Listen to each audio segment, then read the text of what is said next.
Once upon a time, there was a young girl who accidentally spilled a glass of milk at the dinner table. At first, her father's face hardened with anger. He scolded her, saying, "How could you be so careless?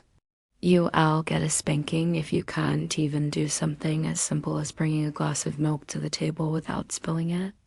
The little girl's face crumpled, and she lowered her head in shame, gripping the edge of her chair with her fingers digging into her palms. Years passed, and the girl grew up with the constant refrain of her parents' disappointment echoing in her ears.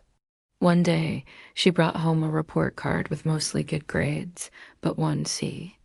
Her mother frowned and said coldly, "You should be ashamed.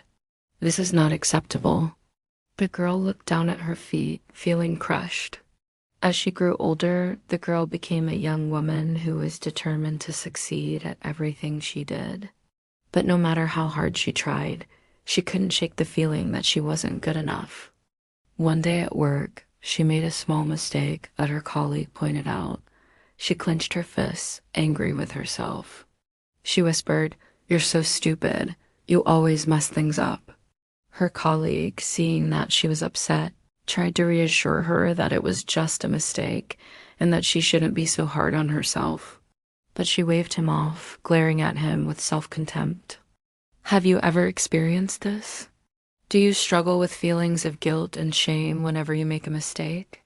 If so, you might be dealing with the consequences of the punitiveness schema, a cognitive distortion that can lead to harsh self-criticism and low self-esteem. This cognitive distortion often originates from strict criticism in childhood, whether it's from parents or other authority figures. As children, we're naturally curious and eager to explore the world around us. We ask questions, make messes, and test boundaries. However, when our mistakes are met with harsh punishment or shaming, we learn to associate those experiences with negative emotions like fear and anxiety. This creates a cognitive distortion that persists into adulthood, causing us to feel guilty and inadequate when we make mistakes. The punitiveness schema can manifest in different ways, such as emotional abuse, verbal aggression, and physical punishment. For example, a parent might yell at their child for breaking a toy, or a teacher might humiliate a student for not knowing the answer to a question. These experiences can leave lasting scars and contribute to the development of the punitiveness schema. However, it's important to remember that we're not our mistakes.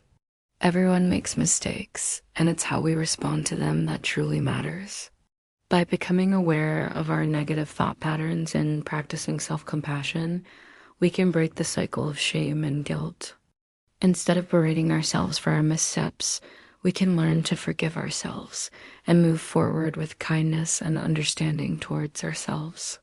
Remember, you're not your mistakes.